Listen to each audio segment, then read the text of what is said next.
जी हां दोस्तों, बड़ी खबर निकलकर सामने आ रही है। लोकसभा चुनाव में महाराष्ट्र में भाजपा को मिली करारी हार के बाद बड़ा खेला होने की तैयारी।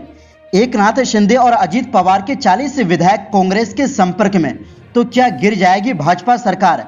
बताएंगे पूरा मामला।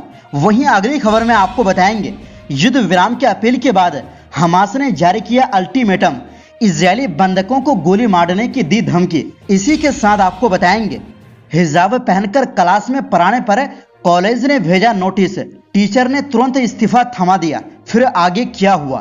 तो दोस्तों, सभी खबरें हम आपको कम समय में आसान भाषा में विस्तार से बताएंगे, तो आप मेरे साथ इस वीडियो के आखिर तक बने रहिए। तो बिना टाइम लेते हुए बात करते हैं खबरों की। जी हां दोस्तों, लोकसभा चुनाव के नतीजे आने के बाद से ही महाराष्ट्र में घमासान मचा हुआ है। एनसीपी और शिवसेना से बागी हुए विधायक इस हार के बाद फिर से अपने पुराने नेता की ओर उम्मीद भरी नजरों से देख रहे हैं।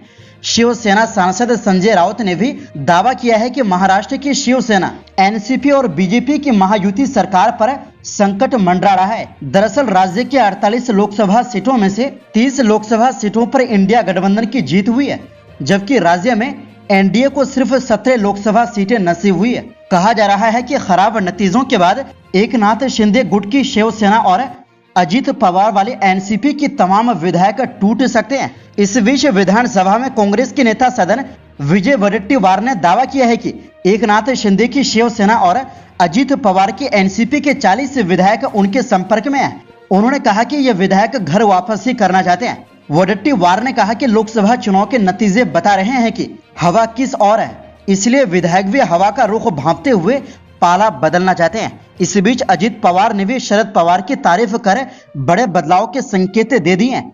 उन्होंने विधानसभा चुनाव से पहले ही 80 सीटों की मांग कर गठबंधन को असमंजस में डाल दिया है। इसके अलावा उन्होंने केंद्र सरकार में भी कैबिनेट मंत्री बनाने की मांग की है। चर्चा है कि अगर मांगे पूरी नहीं हुई तो वो विधानसभा चुनाव से पहले फिर शरद पवार के पास लौट सकते हैं। कांग्रेस नेता ने कहा कि चुनाव नतीजों का असर विधानसभा चुनाव पर भी देखने को मिलेगा। उन्होंने कहा, हमें भरोसा है कि राज्य में शरद पवार की एनसीपी, उद्धव की शिवसेना और कांग्रेस की सरकार वापस लौटेगी। कांग्रेस लीडर ने कहा कि चुनाव नतीजों के ट्रेंड बताते हैं कि महाविकास अघाड़ी को राज्य की कुल 150 विधानसभा सीटों पर जीत मिली है, वहीं महायुति को 130 सीटों पर ही बढ़त मिल पाई। लोकसभा चुनाव के नतीजों को देखते हुए कांग्रेस से शरद पवार और उद्धव ठाकरे की उम्मीदें परवान चढ़ गई है। दरअसल विजय वडेट्टीवार ने कहा कि शिवसेना और एनसीपी से टूटे 40 विधायकों को लगता है कि अब महाविकास अघाड़ी की सत्ता आएगी, इसलिए ये लोग अपने मूल दलों की ओर लौटना चाहते हैं। इसके लिए ये विधायक आग्रह कर रहे हैं। शरद पवार के एनसीपी के प्रदेश अध्यक्ष जयंत पाटिल ने भी कहा है कि कुछ विधायक संपर्क में है। यही नहीं, सूत्रों का कहना है कि ऐसे कुछ विधायकों ने लोकसभा चुनाव में मदद भी की थी। अजीत पवार गुट के एक विधायक का हवाला देते हुए एक रिपोर्ट में कहा गया है, हम यहाँ केंद्रीय एजेंसियों से बचने के लिए हैं। भाजपा 2014 और 2019 जैसी पावरफुल नहीं रही। यदि जेडीयू और टीडीपी ने अलग रास्ता चुना तो फिर ये सरकार गिर भी सकती है। बता दें कि खुद अजीत पवार ने सोमवार को एनसीपी के 25 साल पूरे होने के मौके पर शरद पवार की तारीफ की थी। उन्होंने कहा था कि शरद पवार ने 25 साल पहले इस पार्टी को खड़ा किया था। उनका कहना था कि शरद पवार आज भी एनसीपी के मुखिया है और मार्गदर्शक है। दरअसल जून 2022 में एकनाथ शिंदे ने उद्धव ठाकरे से बगावत के बाद महाराष्ट्र में सरकार बनाई थी।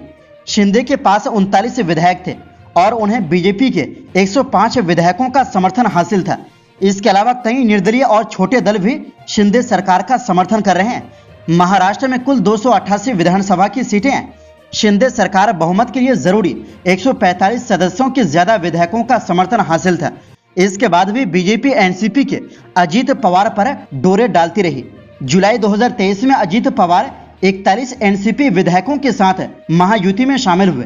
पिछले चुनाव में एनसीपी के 53 सदस्य पिछले विधानसभा चुनाव में जीतकर सदन में पहुंचे थे, जिनमें 11 शरद पवार के समर्थन में है। कुल मिलाकर शिंदे सरकार को 218 विधायकों का समर्थन हासिल है। उद्धव ठाकरे की सेना के पक्ष में 17 विधायक है। कांग्रेस के पास 44 विधायक है। समाजवादी पार्टी और निर्दलियों को जोड़ दे तो विधानसभा में विपक्ष के पास 65 सीटें हैं। जैसा कांग्रेस के नेता विजय वडेट्टीवार ने दावा किया है, अगर 40 विधायक महायुति से चले गए फिर भी सरकार के पास 178 विधायकों के समर्थन होगा और शिंदे सरकार बची रहेगी। अगर अजीत पवार अपने 41 विधायकों के साथ घर वापसी करते हैं तो भी शिंदे सरकार के पास 177 विधायक बने रहेंगे और सरकार चलती रहेगी। मगर शिवसेना यानी शिंदे में बड़ी टूट हुई तो सरकार खतरे में पड़ जाएगी। इसी के साथ आपको बता दें कि जी हाँ दोस्तों, फिलिस्तीन में इजराइल की गतिविधियों पर हमास के नेता नजर बनाए हुए हैं। उन्होंने निर्देश दिया है कि इजरायली सेना अपने हमले को बंद नहीं करती है और आगे बढ़ती रही है तो वे इजरायली बंधकों पर गोली चला देंगे। हमास की ओर से ऐसा आदेश मिलने के बाद हालात गंभीर हो गए हैं। न्यूयॉर्क टाइम्स की रिपोर्ट के मुताबिक गाजा में कई इजरायली नागरिकों को बंधक बनाकर रखा गया है। ऐसे में हमास के सैनिकों को आदेश दिया गया है कि अगर उन्हें लगता है कि इजरायली सेना करीब आ रही है तो वो बंधकों को गोली मार देंगे। गौरतलब है कि पिछले साल 7 अक्टूबर को हमास ने इजरायल में घुसकर हमला किया था। इस दौरान हमास के लड़ाकों ने 200 से अधिक लोगों को बंधक बना लिया था।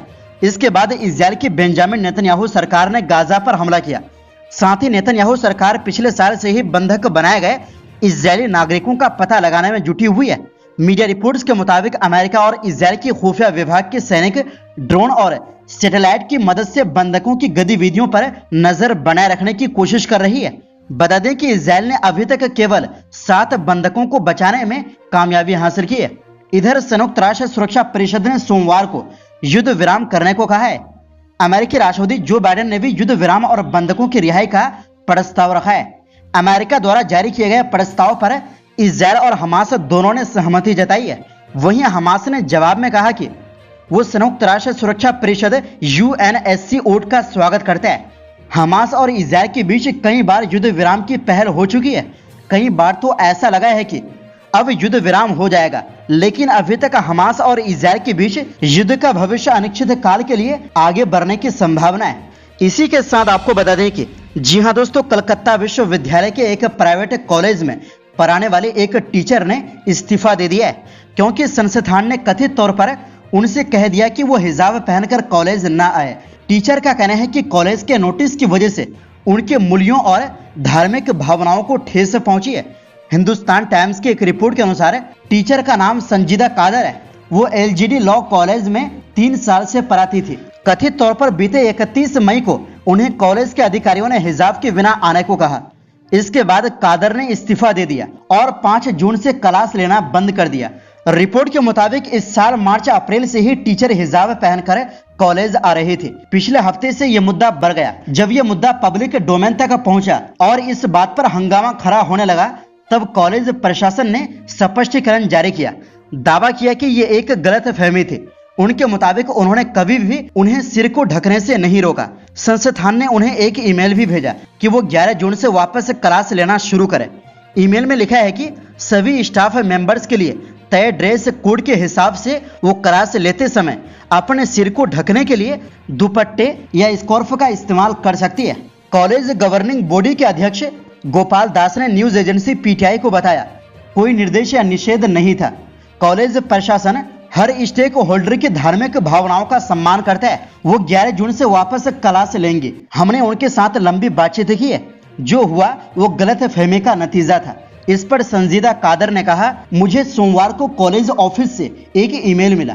मैं अपने अगले कदम के बारे में सोचूंगी और फिर फैसला करूंगी, लेकिन मैं मंगलवार को कॉलेज नहीं जा रही हूं। दरअसल 2022 की शुरुआत में कर्नाटक में हिजाब बैन की वजह से बहुत बवाल हुआ था। विवाद शुरू हुआ। मुस्लिम छात्राओं को हिजाब पहनने की वजह से कॉलेज में एंट्री न देने की वजह से प्रदर्शन हुए। प्रदर्शन के विरोध में प्रदर्शन हुए। इसके बाद राज्य सरकार ने स्कूलों में सभी धार्मिक परिधानों पर बैन लगा दिया। मामला अदालत में गया। कर्नाटक हाईकोर्ट ने बैन को बरकरार रखा, लेकिन जैसे ही राज्य की सत्ता में बदलाव हुआ, नई सरकार ने दिसंबर 2023 में इस बैन को हटा दिया। तो दोस्तों, इस पूरी रिपोर्ट के बारे में आपकी क्या राय है? अपनी राय कमेंट बॉक्स में जरूर दें। इस वीडियो में बस इतना ही।